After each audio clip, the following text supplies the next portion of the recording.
Baiklah, pada kesempatan ini kami akan menjelaskan mengenai pengembangan teknologi informasi dan komunikasi untuk pembelajaran jarak jauh. Informasi dan komunikasi sebagaimana teknologi juga sedang berkembang sangat pesat, yang mempengaruhi berbagai kehidupan dan memberikan perubahan terhadap cara hidup dan aktivitas manusia sehari-hari, termasuk dalam dunia pendidikan. Pendidikan mengalami perkembangan yang sangat pesat pula, di antaranya dengan adanya pembelajaran jarak jauh atau distance learning. Dengan memanfaatkan perkembangan teknologi informasi dan komunikasi itu, pendidikan dapat menjangkau seluruh lapisan masyarakat yang tinggal di berbagai tempat, di kota, desa, bahkan di daerah terpencil atau pedalaman sekalipun, sehingga upaya pemerataan pendidikan dapat terlaksana. Perkembangan penggunaan teknologi informasi antara lain melalui beberapa tahap, yaitu yang pertama, penggunaan audio-visual aid. Penggunaan audio-visual aid yaitu alat bantu berbentuk audio memanfaatkan pendengaran dan visual, memanfaatkan penglihatan di kelas untuk menyampaikan materi pembelajaran. Selain itu juga agar pembelajar mengembangkan kemampuan berpikirnya. 2. Penggunaan komputer dalam pendidikan. Peningkatan produktivitas dapat dicapai melalui penggunaan teknologi. Perkembangan teknologi telah mengubah masyarakat dari industri menjadi informasi, ditandai dengan tumbuh dan berkembangnya masyarakat berpendidikan yang berbasis teknologi informasi dan komunikasi, seperti adanya komputer, baik dari segi software, perangkat lunak maupun hardware, perangkat keras. Desain pembelajaran jarak jauh berbasis teknologi informasi dan komunikasi terdiri atas 2 jenis, yaitu TIK berbasis non-web dan TIK berbasis web.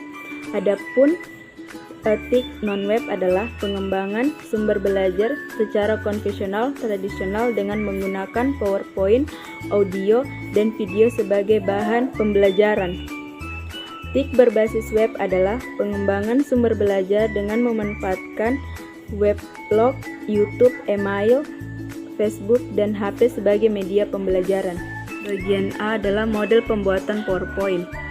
Jenis TIK non-web yang pertama adalah PowerPoint untuk menyediakan bahan pembelajaran.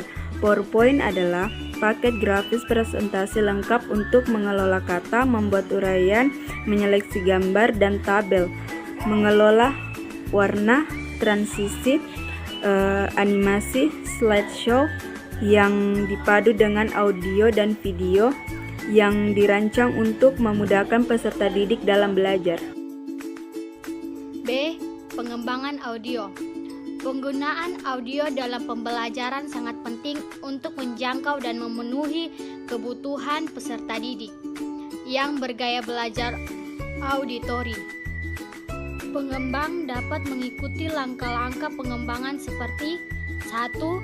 Merancangkan jenis bahan yang diproduksi. 2. Mengumpulkan menyeleksi bahan yang sesuai. 3. Menentukan jenis software. 4. Merekam dan mengedit suara. 5. Menguji coba dan revisi. C. Pengembangan video. Video adalah sumber multimedia visual yang menggabungkan urutan gambar untuk bentuk gambar bergerak. Video mengirimkan sinyal ke layar dan memproses urutan tampilan gambar bergerak melalui layar.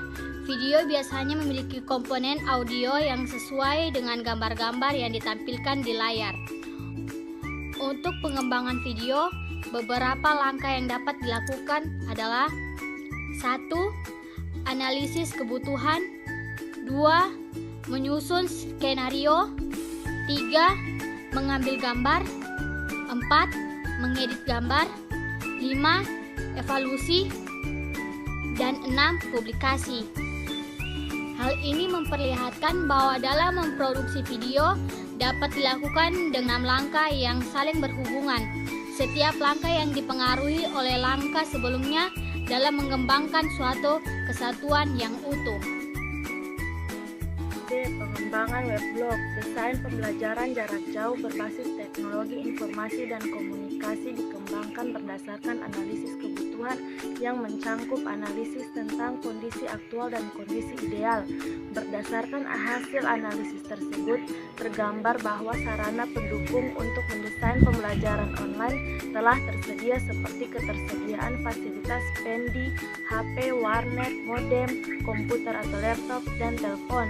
Selain itu, penggunaan teknologi secara luas khususnya software online seperti modul CD atau DVD, Facebook, email, weblog, Twitter, Yahoo, Messenger, Google, web, Wikipedia, e-jurnal, dan modul sudah mulai terwujud. Peranan teknologi informasi dan komunikasi adalah: pertama, menggantikan peran manusia, yaitu dengan melakukan kegiatan otomasi suatu tugas atau proses. Kedua, memperkuat peran manusia, yaitu menyajikan informasi, tugas, atau proses. Ketiga, melakukan restrukturisasi atau melakukan perubahan-perubahan terhadap suatu tugas atau proses.